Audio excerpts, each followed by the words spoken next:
you were to join us this time any other week, you'd probably be tuning in to the Murray Franklin Show. Unfortunately, the Murray Franklin Show has been canceled, and so we're going to have to fill in. This is Radio Free Storagevoy. I'm Bhangbhangduc. I'm Ted_Bundus. And we're here to talk about the Clown Prince of Crime, the Joker. Daniel DeLeon. Oh, man. Yeah. So, just so you know, spoiler alert, we're going to be talking about all the cool things that the Joker did in that movie. Yeah. All of his rad and cool moments. So if you haven't seen the Joker, first of all, go out and see it. It's the only good movie to have come out in the past decade. Wait, you forgot Aquaman. I haven't seen Aquaman. Was it better than Joker? I would say that they're similar in a lot of ways. Oh yeah? Does Aquaman kill any talk show hosts? If he doesn't kill anybody in the movie is the craziest part. Which I think nobody is a talk show host, if you think about it in the classical Aquaman sense. Yeah, in the Aquaman sense. I think the Zizek would have a lot to say about Aquaman. I think Aquaman's more class conscious than the Joker movie. This is gonna be my stance. Yeah, the Joker movie. The Joker movie represents stand-up comedians, which are petite bourgeois, because they own comedy clubs. Hold on. I think Joker's a proletariat. I think Arthur Fleck is a proletariat. Yeah, Arthur Fleck's a proletariat, mostly because he hates women and minorities. No, hold on. There's a scene where he sympathizes with the struggle of a woman and a minority. So this is literally. I'm joking. I'm riffing. This is I'm as a joker, as a trickster myself. This is what you get when you cross an alienated left consumer with a potential to and a movie called The Joker. This is what you're hearing right now. I think it was really about the Native American figure of Coyote. You know, the Joker serves in our culture what the trickster gods served in other cultures. If you look at the Pueblo Native Americans of the Southwest, the role of the sacred clowns in their culture, I think what we're having is a rediscovery of this need for a figure who serves as an entity that's within society and yet outside it, someone who's sanctified. And yet, I agree, but I'd say a more Lacanian term that the Joker represents the père jouissance, the person who has access to unlimited enjoyment, the exception to the rule of societal boundaries and limitations. I think in the film I would disagree, because the Joker's position is one of misery. Yeah, for the Joker, his whole life is completely unabated misery. No. But this is the transformation tragedy to comedy. It's a transformation from the Lacanian castration to the Deleuzian/Nietzschean sort of père jouissance figure who grabs life or makes a joke out of life. We agree on the meaning of the final scene, where he's running from the orderlies, that he's discovered freedom in resistance. He's become less like less not free, but like sort of an instrument of jouissance.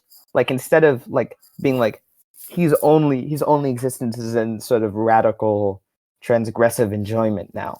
He has no other substance or societal rules that define him. He is only his societal jouissance in his relation to the other, I would say. Like he plays the other in this role. Like he has no substance besides himself, I'd say. And he's sort of an anti-other, I suppose. And if you look at like Zizek's the way Zizek talks about the other, he's kind of like the anti-other, where the other says, this is okay. There's someone out there who's for whom the rules make sense. But the Joker is like the inverse of that. He's the person who's out there saying the rules do not make sense. He's the impulse towards rebellion given form. There's it reminds me a lot of because Zizek talks about how the other has multiple layers and there are many different sorts of others. And when one of the others he describes as the other of absolute alterity, the other of that sort of pure jouissance that is totally unrecognizable and beyond any of our rules. So like sort of like a weird sort of eldritch other almost like that we can't recognize. But the Joker isn't exactly that, because he is a figure that we can recognize. But he's sort of like as I said before, a père jouissance. He plays the other in a way that's sort of like halfway between.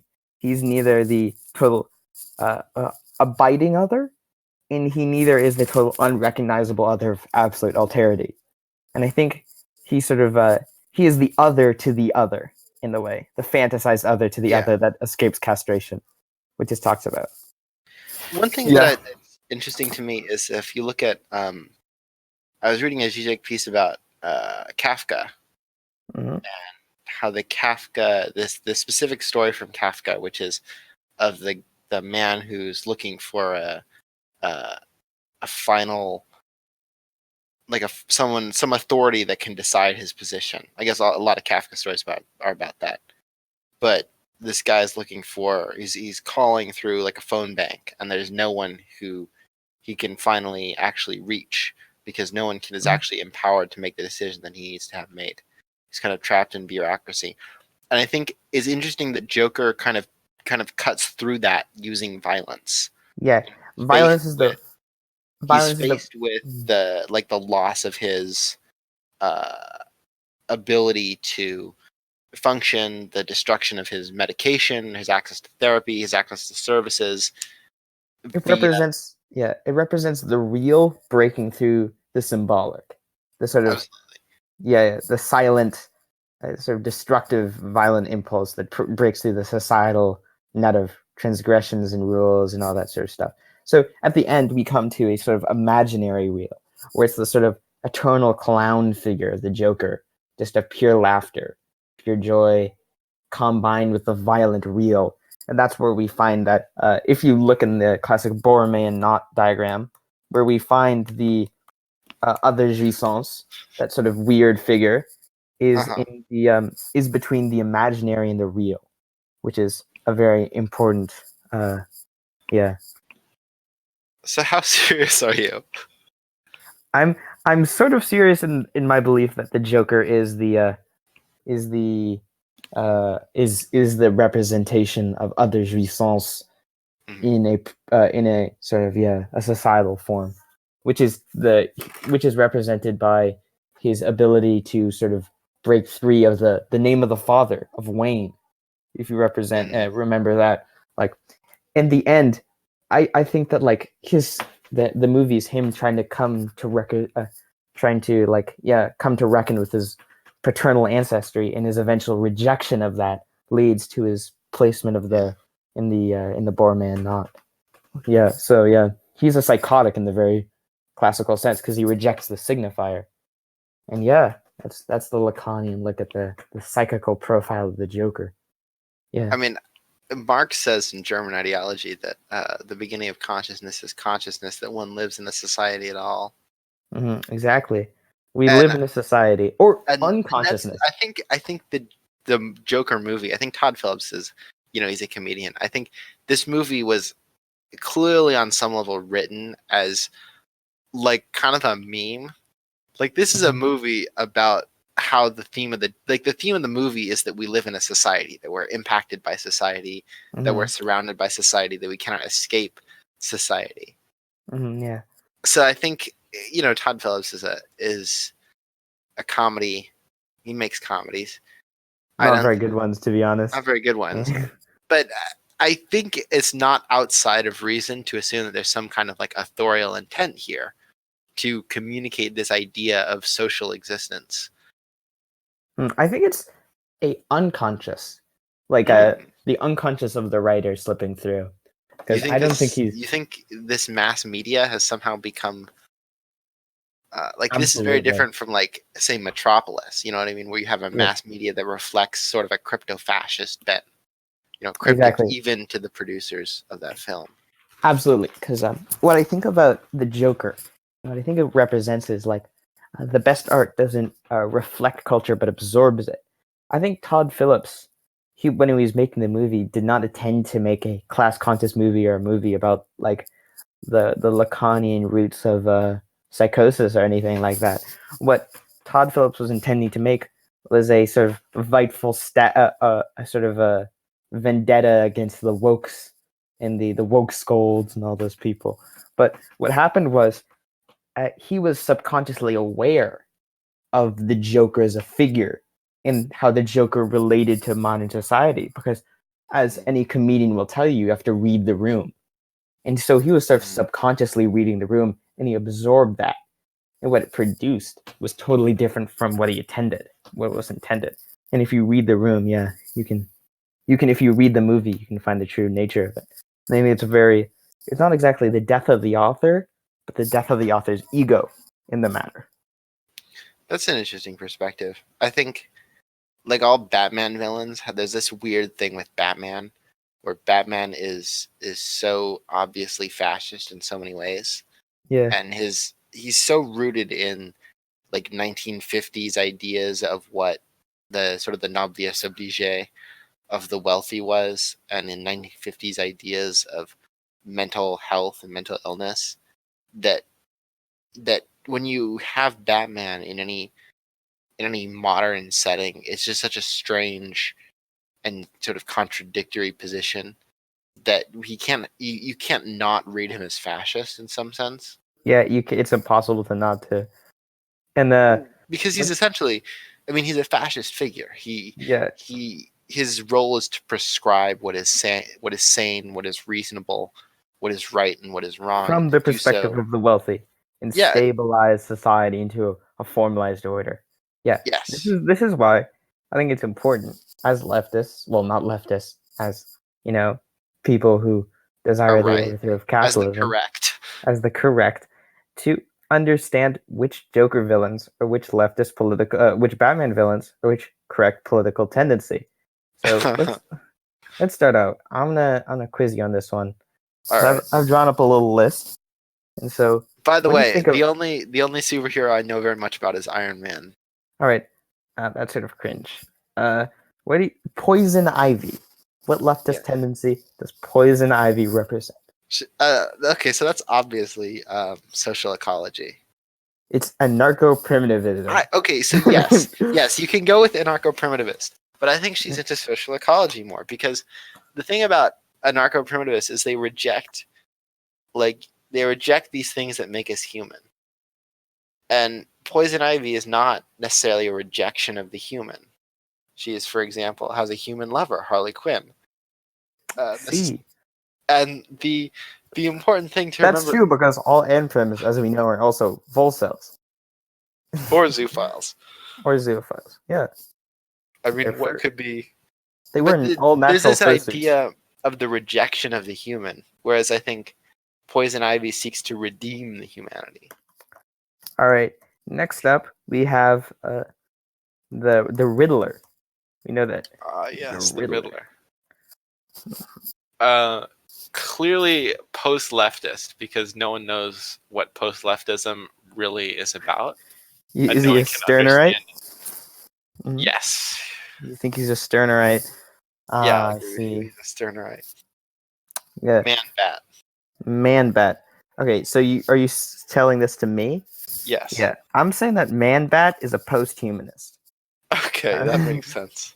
Yeah, Man-Bat is a post-humanist because his backstory is a scientist who used to see him to develop him beyond his human potential. He's one of those weird bio-industrial,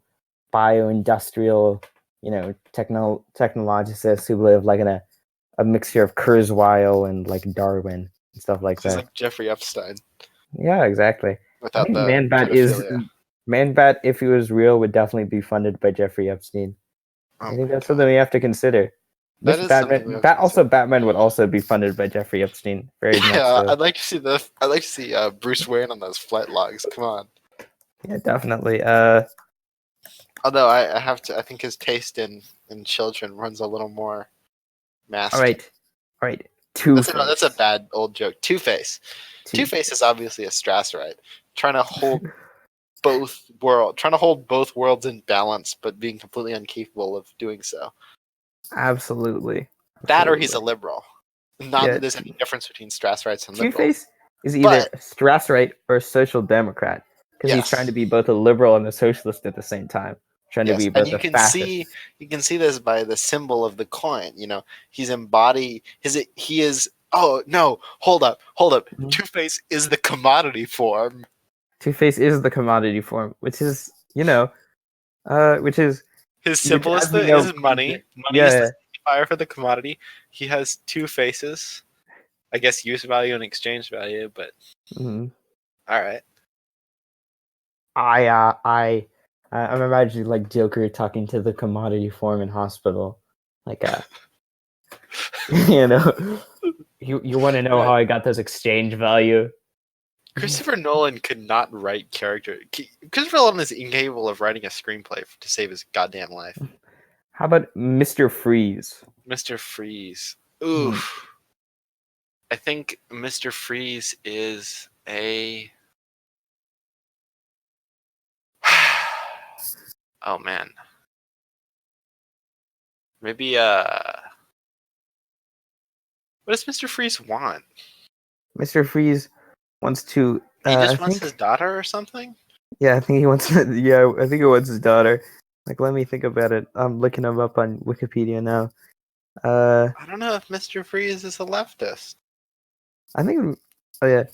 Uh, I think yeah. He's trying to find a cure for his daughter Nora. Mm, For his wife Nora. So I have an idea for this. I think okay. Mr. Freeze is a social democrat, which Hmm. means that we have Two Face as a Strasserite. No, Two Face is the commodity form, and so Yeah, because Mr. Freeze. he has a side that appears benevolent to Batman and a side that appears hostile to Batman. This reflects the inherent contradiction within capitalism that Batman represents. Exactly. And so the reason Mr. Freeze is a left com is he's just like an average upper class, like a petit bourgeois guy, but he also wants free healthcare so he can save his wife. So he's a left com or a social democrat? He's a social democrat. All right. This is why Mr. Freeze is a social democrat. And how about this is gonna be probably a very easy one. Ra's al Ghul. Yeah. I mean, don't most of them call him like an anarchist? Isn't he often called an anarchist? No, that's not what I was thinking. I was thinking Gonzaloite. Oh. Because as we know, our friend on Twitter, Caragua Monamor, famous Okay. Gonzaloite, uh, Ra's al Ghul follows a shining path to defeat the Batman, which is the thing of Western imperialism, and also Maoist liquidationism, which All is as right. we know. And then yeah, so Ra's al Ghul is a Gonzaloite, and he loves to kill peasants as well. So All right. That we, makes sense. mhm. I suppose You know, Bane is a Maoist. Bane is a Maoist. You are born. He was born into the protracted People's War. you're you're molded by it. I'm still in awe about how like they just explicitly fascist Dark Knight Rises was. Like it was just like yes, if the You don't people of even Gotham rise up. If the people of Gotham rise up, they will surely become monsters. Like this is the literal message of the movie is that the people of Gotham are monsters in waiting that need a horrifying Batman to control them. Otherwise they'll just I don't know. yeah, but I don't know. That's the that's The the Gotham truth. Soviet. The Gotham Soviet. Yeah, we still haven't found an ML Batman villain. I think that might be Mr. Freeze because he's always talking about science. Uh, yeah, what's the most? Yeah, I don't know if what's our there are favorite? any other Batman villains. I think that's all of them. That's all of them. What Yeah, I about think one of those more obscure ones, yeah, like like what Killer Croc? Clayface? Was that a Spider-Man? Oh, Oh, Killer Clayface? Croc. Was that a Killer Croc. Spider-Man villain? Yeah, that was like a Spider-Man villain. There was a crocodile. I remember Mhm. because I played the Lego Batman game when I was like 12. So there was a killer croc. There was a crocodile man in there. I think. Yeah, yeah, yeah. Hmm. That's all of them. All right. There's Polka Well, Dot Man. there is one other Batman villain that we haven't What? mentioned in this list of Batman villains. What? Joker. Oh yeah, Joker's obviously a left com. We've already Yeah, covered this. absolutely. Although I think if you look at the film, it's more of like an anarchist statement it's an anarchist statement, which is we live in a society. Well, which is the there's extent of anarchist theory. It's very like an idea of the propaganda of the deed. Yeah, definitely. If you look at it, he kills those guys who totally deserved it, the Wall Street dudes, and he creates a social movement of it. There's a social movement that emerges out of that. But isn't that like a operaismo, like autonomism? Is the Joker one of those autonomous guys, like Tronky? I think. Well, hold up. Maybe the Joker is like a Dutch German left con because he's like everything that happens is like autonomous. Like there's no theory behind it. Sorry, I was pretty roasting those Dutch Germans, by the way. Oh, leave Pancake. Panacoic. Pancake. Leave Pancake out of this. So I have a theory that someone in the Hearts of Iron 4 dev team is a left con or has left con leanings because Panacook is in Hearts of Iron 4 and so is Bordiga. Yeah, maybe that's just like a and if they were going for like the best known people, it would have been like Gramsci, right? Yeah, definitely. Which is yeah, and Damen with the ghost of Damen would be howling and hooting and in Italian, of course. Which is like howling and hooting in English. Actually, no, it'd be a very different kind of.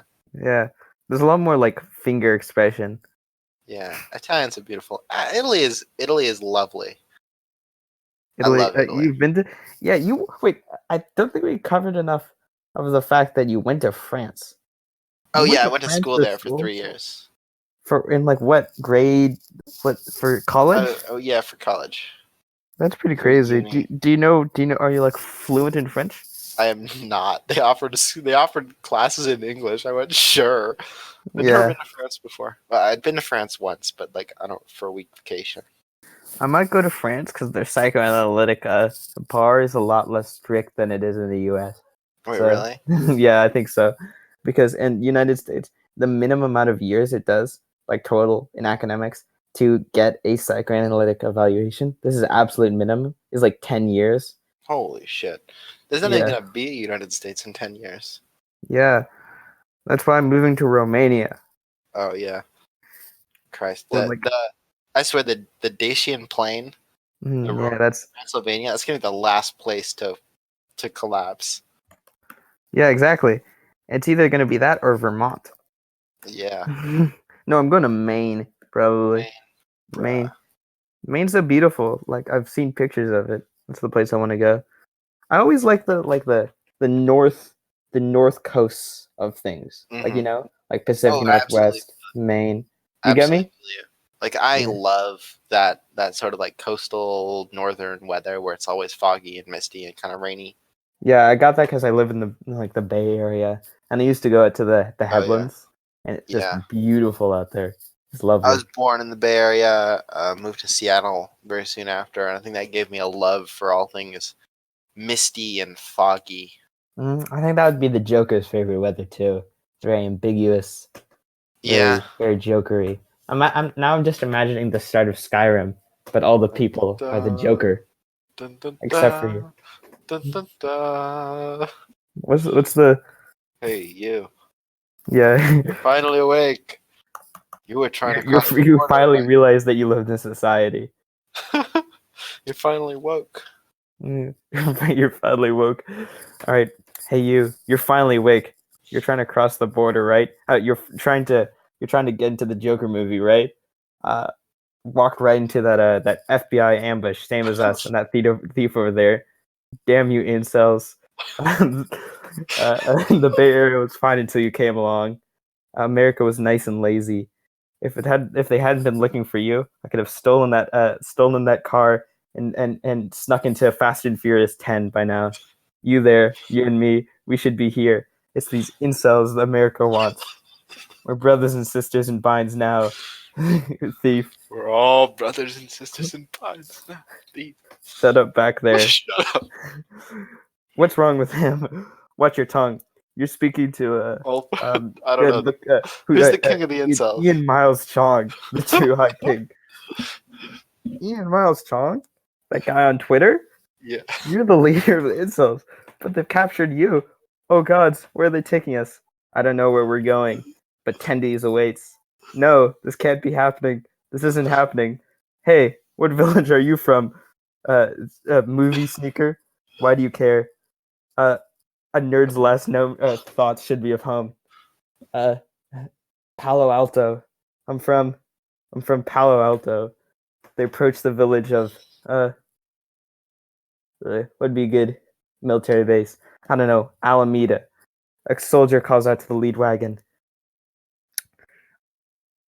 Who would be the woke person in charge of shooting all the incels who try to sneak into the movies? General Tullius. Who would be the general Tullius in this situation? Oh, it would be one of those U.S. generals, right? Like in this situation we're thinking about. General Petraeus. General Petraeus. Yeah. The only general anyone can remember because he has a cool name. But yeah, same.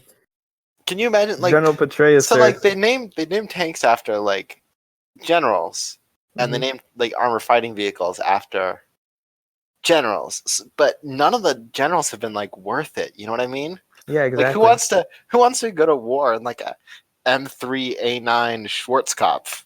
Like, exactly, no one's going to be inspired. I watched a coup on the I watched a movie on the coup of Iran yesterday. Yeah. And a lot of the guys' names are just like ridiculous. Like, because they're all English MI6 agents and they all talk so smugly. And you can feel it through the screen. It's like the scent of old cigarettes and slightly whiskey. And slightly off brandy that's just washing towards you. And you can feel that. Man. You remember when you're at your grandparents' house or something and you just smell them up close.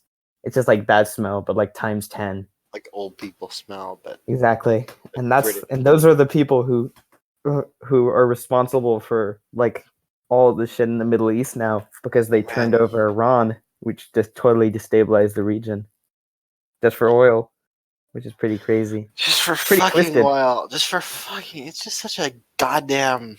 Yeah. Mossadego's the real Joker. Nationalizing Abadan was Joker's trick. I think he had to know what was going to happen. He had to have been like. No, but he was really close to just beating him because he beat them twice at the Hague. He had Truman's support. The only reason that he was able to go through is because Eisenhower got elected, who ran on Iran, and so that was just him. It was literally so close to evading it and becoming the first. What's his name? Who's the guy who they called an egghead? Adlai Stevenson had won. Yeah, that would have been like one of those memes, which is like the futuristic society. Yeah, all the world of Adlai Stevenson had beat. I'd been, fast tracked us towards total communism. Yeah, Adlai Stevenson, secret left comp. Adlai Stevenson. He was a left comp because he made people abstentionists by not voting for him. Yeah. No, I mean, like. Adlai Stevenson is the Joker left comp. Oh man. What a fucking mess. There was a time. Sorry, this is gonna sound horribly social democratic, but there was a time when living in the United States, you could almost kind of believe it didn't totally suck, and it had to have been like the late 40s. The war's over. You have a working transportation system. The economy is not great, but it's going all right. Yeah. And then that's how it always is in Romania because there's so many wars. Yeah, in Serbia, sorry. Oh yeah. It's always a post-war economy. You can always keep a post-war economy. There's always war. Trick. Yeah. That's literally just how we keep economics up nowadays. Is just like, oh, okay, war produces. We can get a bunch of production through war. Let's have constant war then. It's beautiful. It's wonderful. We love to see it. We're at war, so they're mass producing like fucking M1A1 Abrams tanks.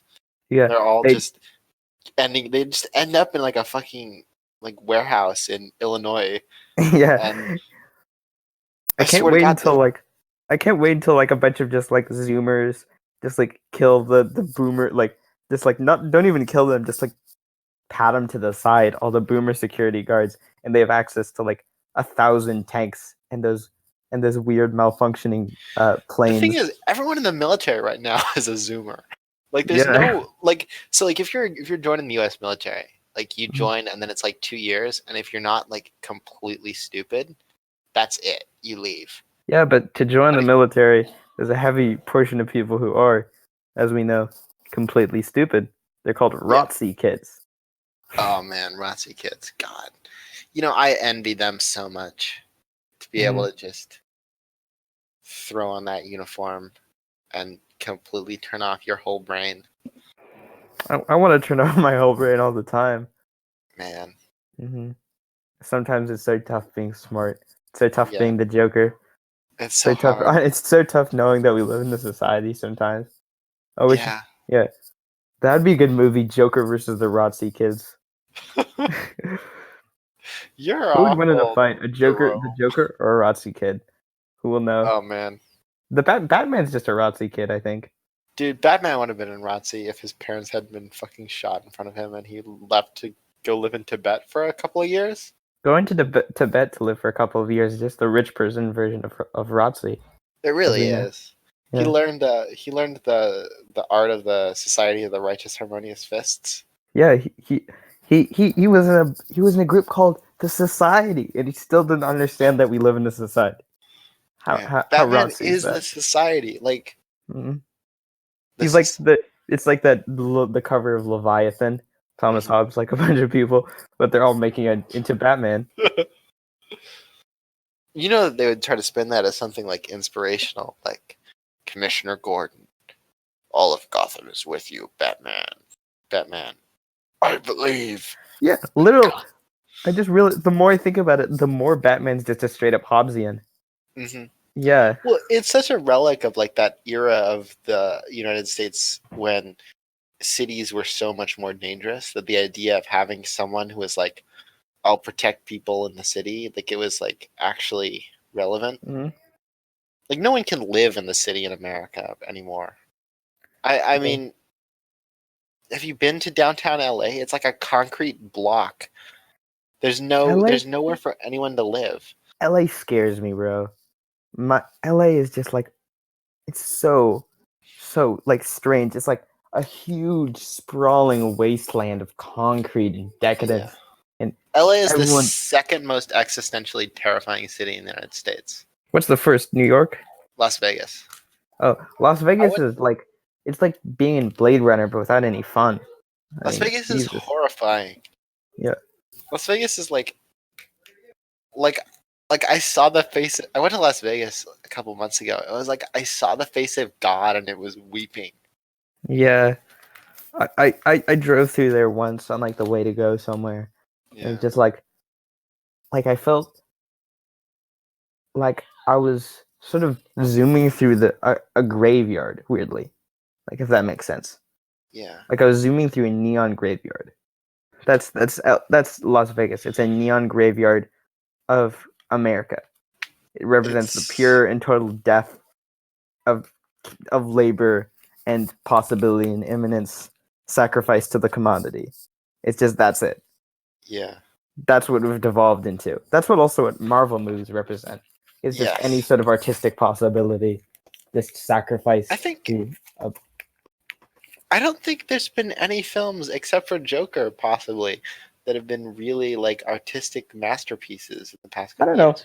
Maybe The Shape of Water. I'm gonna sound like such a hipster, but I really liked Under the Silver Lake, and I wish you were. And like also, You Were Never Really Here, because Under the Silver Lake. About Under the Silver Lake. Under the Silver Lake is effectively an Epstein movie about someone with Epstein brain trying to figure out, I bought a drone for $1,000. I'm gonna fly it over Little St. James, but like nothing they do is actually gonna change anything. Is the point of the movie. And then well, that's the horror of the modern era. That's the horror of the modern day, which is that nothing you can do can change anything. Yeah, Lovecraft was really ahead of his time, but he wasn't even on a small enough scale. The horror of the modern day is that human activity we cannot change, apparently. Mm-hmm. Well, since there's like the at the core of Lovecraftian horror is the idea that there's a veil between a world of comprehensible scientific rationality and a Yeah, world of completely inconceivable madness. But we have that today, and it's the yeah. world of reality that we exist in Hmm. compared to the world of complete madness, which is when you actually start to look at the axioms underlying our society. Yeah, it's subject like the distance between what we know and what we can never know have been unified. They're now one and the same. Mm-hmm. That's very bleak, and so is Indeed. like mhm. And what's it again? Uh, uh, I'm thinking of something. I'm on the edge of it. Sorry. Oh yeah, what is discussing, which is the fact that like all our like you were never really here is Mm-hmm. a beautiful it's another Joaquin Phoenix movie, which is sort of like on the opposite side of the Epstein film, which is dealing with like a man, a traumatized man, dealing with he's like very close to the action. He ends up saving a girl who's involved in the weird like pedophilia stuff, and it's like it shows the brutality and the sort of horror of it up close. Like there's the horror of the distance and not being able to change it, and there's the horror of it being up close. Just the absolute horror of society. Kurtz was right. Yeah, I think it was. that's the thing is that I for a long time I would never understand why someone would say those words, the horror, the horror. It just seemed like such a strange thing to repeat. Mm. But I get it now. Like I get it. I totally get it. I get it too much. It's like Schopenhauer is coming more and more. He's coming up more and more behind Hegel all the time. All the time, it looks like Schopenhauer is becoming more and more right. In comparison, like, oh, I'm not feeling the absolute spirit. I'm feeling like the dark flow of some unknowing and uncaring like will that's propelling everything. That doesn't that we're sort of propelled by this sort of deathly inertia that requires us to reproduce and recreate and do everything. But there's no consciousness or desire beyond its own reproduction. I wonder if that's why like millennials aren't having kids. I wonder if that's why people in developed quote unquote worlds don't have lower birth rates. Like in not as but like as some sort of almost subconscious Like sexual reaction to the rebellion. will. Yeah, that That makes that sense. that if society exists only to enforce reproduction, we'll take the only out we can. There's Yeah, the only one only way. it's the Buddhist thing, which is I don't want the continuation of samsara. I don't want the reincarnation. I want nirvana, which is Mhm. void. It's nothing. It's nihil. It's Which is annihilation. the Buddhism is really the black pilled version of communism if you think about it. Yeah, as he said, the thing that separates uh Buddhism from like something like say Lacanianism is that Lacan believes in a way out. Like Yeah. they believe in something other than the void, which is the symptom. But like Mm. other than that, yeah. But in the Buddhist world there's only two things, which is desire and nothingness. And desire brings pain. So what you gonna do? It's in that famous Vine is quoted, it's either kill or be killed. What you gonna do? What you gonna do? Yeah. And the Buddhist choice is essentially be killed or Absolutely, kill yeah. yourself. Exactly. Not like a suicidal form, but in like a Like a yeah, let yeah, yourself be killed. absolute. If you meet the Buddha on the road, kill him. Yeah. Blow off his fucking brain. That guy sucks. Time to kill. I'm imagining like a leftist Twitter meme, like one of those bad, like sort of pseudo revolutionary ones, which is just like, I'm gonna guillotine if I see the Buddha on the road, I'm gonna guillotine him. Oh man. Yeah. I'm gonna guillotine the Joker. If you see the Joker on the road, shoot him. I think that's the lesson. I think again. I think that last scene. There's something so It's so beautiful. yeah. There's something It's so like the ending beautiful of about. Yeah, it's like the ending of 2001: A Space Odyssey, almost. It Yeah. sounds really weird, but yeah. No, but because he's not only is he free in his mind, Mm-hmm. he's free in actuality. Like he killed that woman. Like he has not he's able to exist as himself. Mm-hmm. He doesn't tell her the joke because he realizes that he's not the servant of society anymore. He he and he has the ability to fucking bust out of handcuffs and murder people, to pierce that veil of between the unconscious world of capitalism and the conscious world of pain and reality through Mm-hmm. violence, and he's free to do that. And I think that's such a beautiful moment Yeah, in it's cinema. horrifying but beautiful. As Yeah. And I think that what it really reminded me of, ironically, just in time for October, is the Scooby Doo intro where they're Yes. running down the It's doors. like a Scooby-Doo It's a Scooby Doo bit. skit, and it's contrasted with horrible, horrific violence. And I think there's no the total lack of separation between horrific violence in just skits. It's so beautiful. I really like that, and It's it's such a probably totally unconscious. I bet he didn't think this guy didn't think of anything. He just thought, huh, it'd be pretty funny if he was running like this and this and this. And he'd think, yeah. oh yeah, that'd be pretty cool. But instead it creates a beautiful artistic moment. Well, this is the wonder of mass media. This is the Yeah. I think I hope in the future this is applied to like video games. Mm-hmm. Like, but because there's such a perfect idea of like purely capitalist mass media, but especially to film, which is Yeah. that it's so revealing of complete unconscious. It's such a vulnerable look into the mind. If that makes sense. If it's such a Yeah, it's just because there's no thought put into it, so it lets the actual thought come out. It's beautiful that way. mm, In the automatic transmission of the symbolic economy, everything's exposed. There's not that everything's there. it's like how in every Spider-Man movie that's been coming out, it's about how we need to kill the communists. Like every Spider-Man movie has been about that, and it's such a Yeah, it's totally just blatant, empty mission statement on the part of the bourgeois. definitely, yeah. It's wonderful now as we enter this last age of decaying. It's like looking through an owl's vomit. Like Uh-huh. it we're able to see exactly what the bones of all the dead creatures that have been attempted to be digested are. Yeah. Yeah. In elementary school, that's what I did.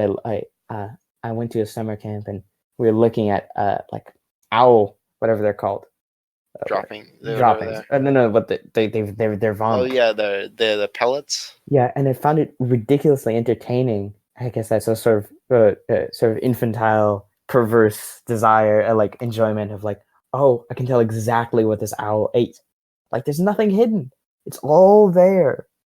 Everything is just there now. It's beautiful. Yeah. Like how Black Panther was about how the Black Panthers were evil. Exactly. Yeah, it's not even hard. It's like there's no point for critical theory because it doesn't require you to be critical anymore.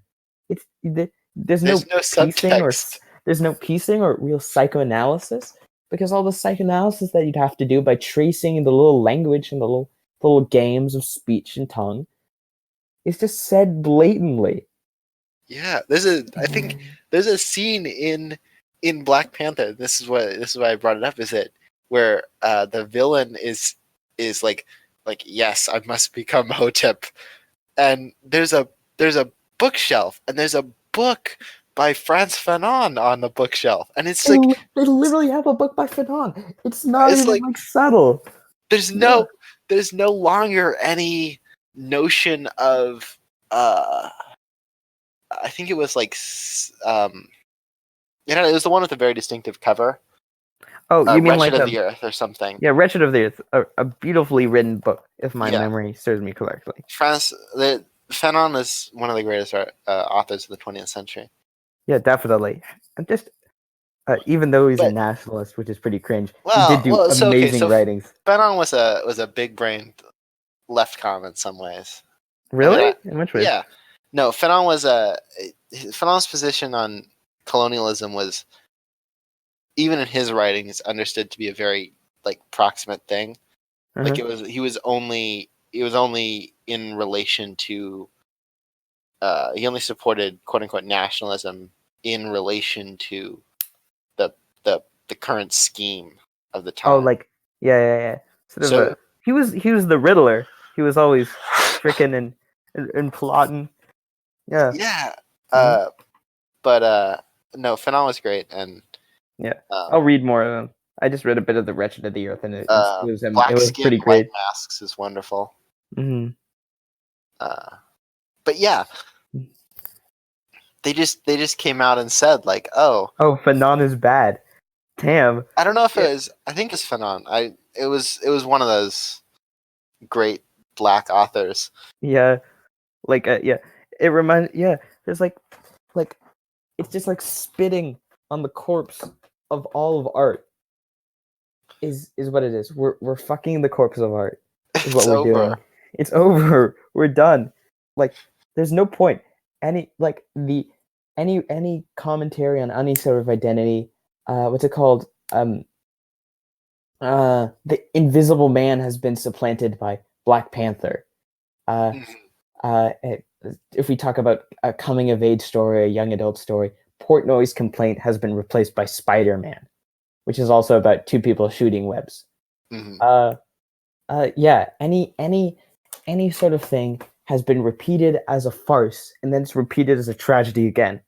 Hegel forgot the third step, in which tragedy becomes farce again, and then it all repeats. It becomes completely impossible to discern between tragedy and farce. Exactly. They, in the classic Hegelian twist, this is like between, Uncle Ben. Like, yeah. This is the issue. When you kill someone the first time, it's a tragedy, and you do it again, and you do it again.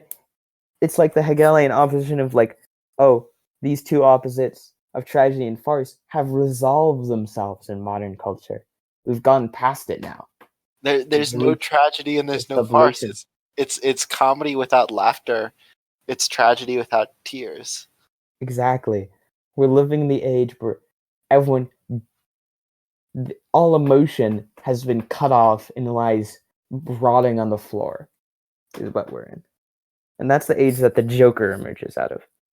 And what the Joker as a character emerges out of is where there is no laughter. Every piece of laughter is canned. Mm-hmm. Every joke has been rewritten 1,000 times. The only thing to do is to either retreat into the real and commit horrible acts of violence, to stay in the symbolic and be pushed around like a ping pong ball, or retreat into the alienated imaginary and just stare at images all the time. This is what's so wonderful about Joker, which is that from this morass of the degenerate comes the generate. Exactly. From this violence of the real, we are able to sort of have an option to get a glimpse outside. It's like the Sumerian myths, where from the empty chaos, from Tiamat, comes existence. Yeah, the Egyptian myth, where there's the chaos, and out of it rises a shining white obelisk, and that's sort of phallic and Freudian. You can read that how you want, but like that out of the nothingness comes a new signifier. Mm-hmm. Of course, it's totally meaningless. There's nothing else to back it up. It exists in meaning in itself, but we can build upon it. So that's, I think, what we're trying to do. I think that sets Joker up as really a very important movie in a lot of ways. I wouldn't overclassify the importance of Joker, because I get very, very, I guess you could say, trigger happy when someone speaks of culture. That's when I reach for my revolver, as Goebbels said. You're awful, culture. Yeah. Is that I hate it when people substitute art for like political expression in any of that sort of ways, or like use art as a barometer for politics, which I think leads to some of the most ridiculous situations of all time, where being an ML is defined by liking Trailer Park Boys, or being a leftcom is defined by liking Serial Experiments Lane. That's not how politics or should go. No, but I think I think it is a very interesting movie because it does go a long way to reclaim like a sense of definite meaning, at least. And it is, as I said, but again, this is all done unconsciously. Uh-huh. It's a great movie, but it's totally just against the author's intent. That's And what I believe. I think it's because it reminds me a little bit of Brecht. In Of that, like yeah. in that there's like you have like this known character. He was like Brecht was very into like commedia dell'arte, like the Italian idea of clown comedy, where Mm-hmm. people they came into the comedy with their fixed characters, their stock characters, their stock jokes, and it was like a sort of a canvas to paint on. And I think it's very interesting that Todd Phillips, of all the goddamn people in this fucking stupid world, comes into the world of superhero comics with this kind of commedia dell'arte vision to transform it into a tool of social critique. Mm-hmm. It's the Joker is pure id in the classic way. He's like he's rumbling along, gets slammed in the head by a frying pan, continues onward, an immortal, indefinite, as I said, this figure of pure energy just flows along. But Silent. okay, so you mentioned the id. This is very interesting to me because Yeah. I feel like I've been trying to look for the words to put it, but I feel like the low key message of basically every piece of cinema, since maybe the Forbidden Planet, has been the destruction or the submission of the id. Mm-hmm. Definitely. The primacy of a world of rules, the importance of principle and tradition, Mm-hmm. and I can't think of a major piece of like mass media that hasn't, except for Joker, that Gutted the hasn't. id. Yeah, like the Joker is a vindication of the id. Mm-hmm. That's very and interesting. and it centers the id as the heroic figure, as the And I think, the yeah, figure of liberation. I think this is all totally because what I think Todd Phillips was thinking about, like, oh, I'll make the Joker an old time stooge character, like someone like out of the silent films. Someone like, especially in the last scene, someone gets chased around, gets beaten up. If you remember in the fight in the scene, gets hit by a car, continues going.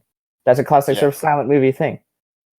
Like Buster Keaton, all that sort of stuff. They're watching a Charlie Chaplin movie. The rich folks are. What? By the way, that's a great. City Lights was literally played there. Yeah. Charlie Chaplin is the Joker in this. Whatever he was in Modern Lights. However much like we ascribe to Todd Phillips, that was a genius like juxtaposition. Mm-hmm. The rich folks are watching a Charlie Chaplin movie while outside people are protesting in clown masks. It's like such a perfect. Yeah, it's a beautiful. It's a nice little touch, and so like yeah, exactly. It's the Chaplin-esque figure that accidentally creates an excellent metaphor for the id and the dumb real and the sort of weird jouissance figure that stumbles through life on inertia alone. And it's Mm-hmm. It's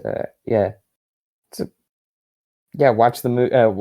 I'm not gonna watch it again because I'm not gonna pay another $13 to go see it in theaters.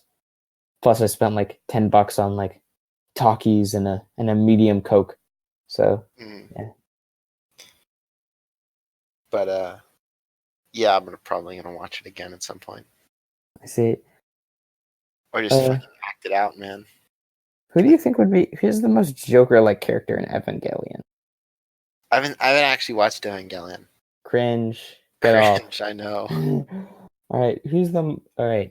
Let's I've been meaning to watch Evangelion, but I'm gonna say this that just for all the Evangelion fans out there who might be listening to the pod, that Shinji is in fact the Joker character. As you can see, it's pushed around. He's obsessed with his instead of a dead father, it's a dead mother. So out of that comes and Shinji, his friend dies. Well, in this version, the Joker would kill his friend, and then as you see in the end of Evangelion, Shinji just snaps, starts laughing. That's Joker's trick. It's laughing. And then and then Third Impact happens, which I think Third Impact represents Communism, obviously. Communism. It also represents the Joker, and it represents Lacan. But I haven't figured out how to factor that in yet. Not like Lacanian philosophy, just Lacan. Just Lacan. It's like imagine a giant Lacan, and he's being spun around by the force of I don't know the ego. He gets less off, and he slams into the earth. And that's Third Impact, and that will cause communism. Folks, you heard it here before. I think there's something interesting about there's a parallelism between Arthur Fleck's journey through the film and the journey of society, from accommodation with the father and with the parental figure of capitalism. Yeah. Which is variously Fleck's mom or Thomas Wayne. Yeah. To active resistance and violent resistance of that against that sort of. But then you get into the if you associate capitalism with the father or the mother figure and you rebel against that, you can easily swipe out by saying, oh, here's cool capitalism or like kid capitalism. This is why I don't like generational warfare stuff, because that eventually leads to Zoomer capitalism. Now it's not about that; it's about the eternal. So if we go into like German ideology, we talk about what the origins of the family are, and I think this is very interesting, especially to consider between Marx and Freud. I think you really have to be able to square this circle, which is that. In my understanding of Freud is that he very much takes familial relationships as almost a received thing. No, I definitely. They're constructed and they're complex, but they're not. My understanding is that the Freud doesn't have quite the same opinions on the origins of the family that Marx does. Yeah, he comes out of the idea that in some primitive stage, the family emerged out of guilt for a transgression of the murder of the father. Yes. Well, so for Marx, obviously the family is an organ of economic exploitation, specifically economic exploitation of women. I think there is a way of squaring that circle, which is saying that the libidinal, the libidinal father of capitalism has to be eternally killed in order to the original sin, the killing of feudalism, the feudal father. But this is going back to the beginning of this is going back to the beginning of civilization, as it were. Exactly. So if we're just and I think that each mode comes out of the sort of psychological collapse of the last one, if that makes sense. Yeah. And so every mode lives in the shadow of the last, or the ghost of the last one, which I think is very, very squareable with Marx. And so the Freudian explanation of that would be the sort of, in order to continue onward as the new civilization, we have to set transgressions and rules that'll prevent us from collapsing into the last one. Or But what I would say is that within a Marxist perspective, the idea of a family structure, all this stuff about the psychology that results from this, from having a family, it's very rooted in economic exploitation, and specifically the exploitation of women.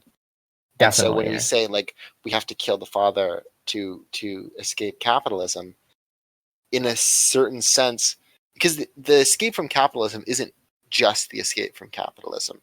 It's the escape from feudalism. It's the escape from other pre-feudal. It's the escape from slavery. It's escape from the ghosts of the past. And I think that's something that we forget very often, is that it's not just about transcending capitalism.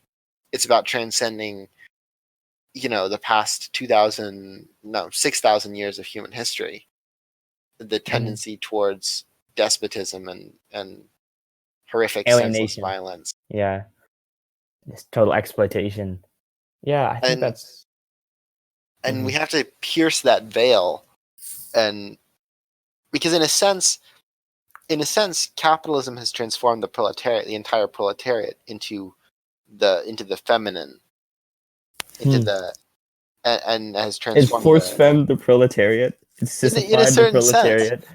In a certain sense, because it has put the entire proletariat in the position that was originally held by women, which is of the section of humanity which is entirely whose labor power is entirely at the whim of the rest.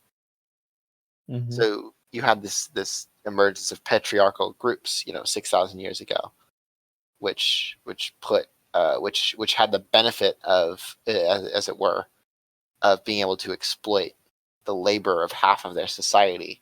And today we have an organization in which a specific group has the power to exploit the labor of 98% of the society. Mm-hmm. And as we know that the proletariat only exists, it's like barely, it's a free of all the bonds of the world in a way. Like it's a free from like ownership and all that sort of stuff. All it has is its labor. In a way, the Lacanian representation of the woman in the infinite quote, and the infamous quote, "Woman does not exist," is that like woman has no symbolic bond to the has much, its relation to the symbolic order is much quakier, and that's what makes it so. That's why Lacan calls his final work "Symptom," the feminine way, because it's a much quakier relation to the symbolic than, say, the phallic Oedipal way of doing it. So, and that what creates the proletariat as such potential is its freedom from the bonds of the current order, in a way. Absolutely. Yeah. And it's interesting because it's important to remember that in the history of society, like the treatment of like the symbology of women is much more roughly formed than the symbology of men, I would say. Yes, exactly. Yeah. Men have always been like the symbolic phallus. It's symbolized their gender. Yeah. Where the women have always been denied such a direct signifier for their gender. And you can see that in like the attempts to reclaim that through like vaginal symbolism and so on that haven't. But that misses the point. The reason that there's so much emancipatory potential in women is because of they haven't been totally signified into the potential order. I think.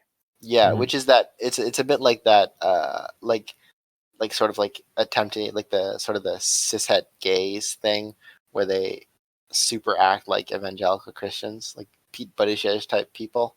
Oh, yeah, they don't want to remain different. They want to be like, be assimilated. It's assimilationism, effectively. Yeah, Assimilationism they're is the desire to incorporated and circumscribed. Yeah, by the they ritual want to be of marriage. Yeah, they need to be signified and they need to be recognized by the other.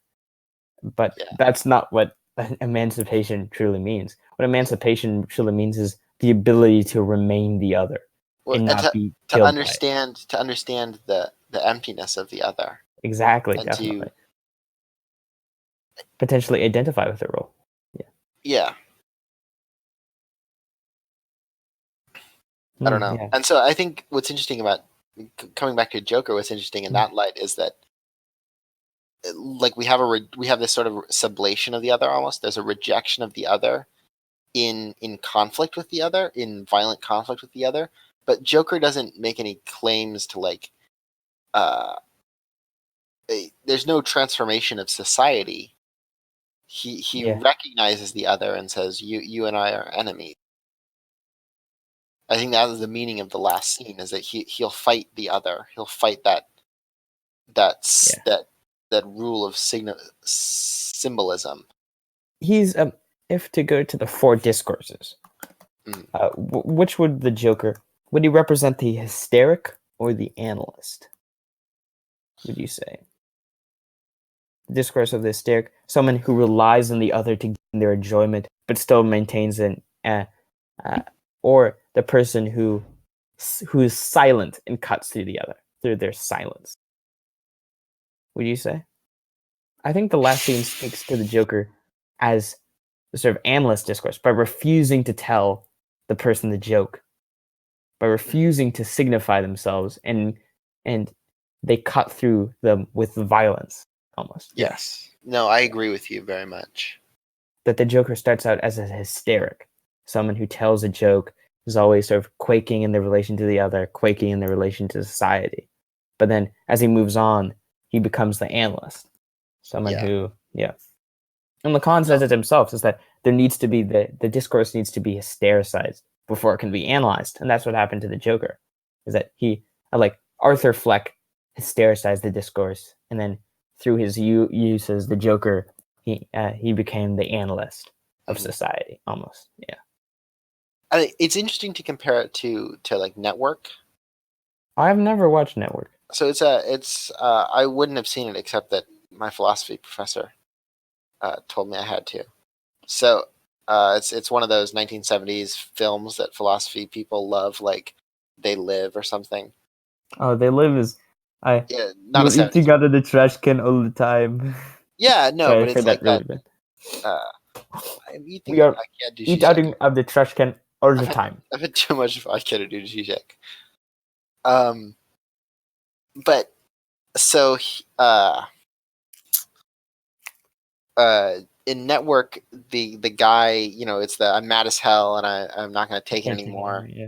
And so the guy from Network is like, he decides he's going to kill himself, and he goes on a long rant about how bad society has become, and it becomes totally incorporated into society. Like he gets immediately talk show, taken back in. Everyone loves him, and he'll continue to yell about it. He'll continue to because his speech is immediately taken back in. Only but silence can break through, as Lacan. But the interesting thing about that is that Joker is in a very similar position, but instead of backing away from that violent action, which is that the guy from Network was planning to kill himself, Joker was planning to kill himself, but of course he ultimately shoots Mary Franklin. Instead of backing away from that action and verbalizing his anger, Joker lets physical reality that is the ultimate argument do the talking. His action is of the real. Yes. As we've stated before, if we're gonna call different Batman villains into different like things, Mirror Man, who's technically a Flash villain, is in the imaginary. The Riddler is in the symbolic, and Joker is in the real. The punchline is always silence for the Joker. There is no, he doesn't like continue to joke. He doesn't continue to tell. The punchline is always the end result of murder, death, cruelty, a smile. Because it's completely inarguable that it took place in a world that's so riven by a struggle for meaning. He just rejects meaning altogether. Well, no, he produces absolute meaning. He produces absolute meaning by becoming objective. Well, like not meaning in the sense of, because meaning is between the symbolic and the imaginary. Meaning in the sense of absolute truth. Yeah, he produces this is the truth without meaning. He produces truth without meaning. Perhaps, yeah. Truth without meaning. But so this is the fascinating. This is the power of real action. That is so interesting. Is that there's all this hemming and hawing about what's real, what's not, fake news, blah blah blah. But there is real truth. That's completely inarguable. Real truth, yeah. But the problem is that you can't construct anything out of it. You can only, what's it called? You can only destroy. Nothing arises out of the destruction naturally. That's the problem, is that you have to create an action that once it dispels, creates something new. You mean sublation? Yeah, I mean sublation, exactly. And and I think that's the reason why a proletarian movement or something is very important. It's not, and instead of just a total destruction of society, is that once through the destruction, through the revolutionary action, the proletariat there can be an option for social like real social worth and value and like connection. It's a day-to-day thing. I mean, Yeah, exactly. like the truth is there's so much power in the economy that exists today that it's very difficult for people to like the system has to go through a lot of trouble to produce its poor these days. Exactly, yeah. But we were going through that trouble a lot of times. And like, yeah, I think that the deal with that is often that our economic analysis, as Berardi so often says, oh, we're living in the data economy, oh, Deleuze, we're getting increasingly deterritorialized. No, industrial capitalism still exists in its most prevalent form. It just we've shipped it off to the third world. Is that the reason? Or it exists in the it does. It didn't stop existing just because Yeah. people stopped paying attention to it. Yeah, exactly. Yeah. Just because financialization happened, and I don't mean like financialization in the sense of like, oh, the financialization theory, just in the sense of the growing power of the financial markets. Mm-hmm. Just because these things happen doesn't mean they're like it still exists. I worked in I did a summer internship in a warehouse, like a wire mesh warehouse. Like there's still industrial zones all across the world. There's still extremely heavily in the third world. Our production of stuff doesn't go away. We haven't automated most things because automation takes a ton of money and time and labor. That it's still just done. Its labor is just produced for dirt cheap rates in the third world. We just like to hide it. It's our repressed. It's our modern repressed. Is that we just because capitalism understands that it has a lever. It has a point of action, and that is the industrial world. And ever since, I think this is part of the reason why the U.S. has become so obsessed with oil and energy independence, is because in the 1970s, OPEC was able to lean on that lever and cause real problems to the U.S. economy in a way that the system would really like to be able to pretend doesn't happen. It's the repressed real. Is that production? They're trying to hide production now, which is the core, the base. Yeah. Well, they're trying to hide reality. Yeah. Not reality. I think everything that's real, everything that's true, rather, not real, but everything that's true has to become hidden. Yeah, everything that passes, that gets close to sort of showing the symbolic nature of things, gets booted because it gets shot off to the real, because it can't be spoken, it can't be officially recognized, so it has to be booted off from the symbolic over. Yeah, and I mean, you can look at this like if you pay any attention to the financial papers, you'll see exactly this. You'll see the most horrible news about the economy, like the fact that more and more Americans can't afford vehicles, meaning that more and more Americans are going to be like when the subprime loans in the automobile industry get recalled, there's going to be like 40 million people who can't get to work. These things are relayed with like a smile, like, oh, it's probably not a big deal. Every problem with the economy becomes has to be denied as soon as it emerges. Like, no. Yeah, we can just solve this through like better management or something. Yeah. We just have to wait till the right person gets elected, until the right policy gets written. No. We're screwed. Yeah. I mean, the problem is the boundaries of electoralism. The problem is the boundaries of policy. Definitely, yeah. I think that on this apocalyptic note, that we live in a world where we live in a society where the truth of it can't be spoken. The only response is to laugh in silence. And I think this is what the Joker is all about, which is the silent man of late capitalism, the one who laughs but never speaks. That has been Radio Free Storjavoy, the Joker.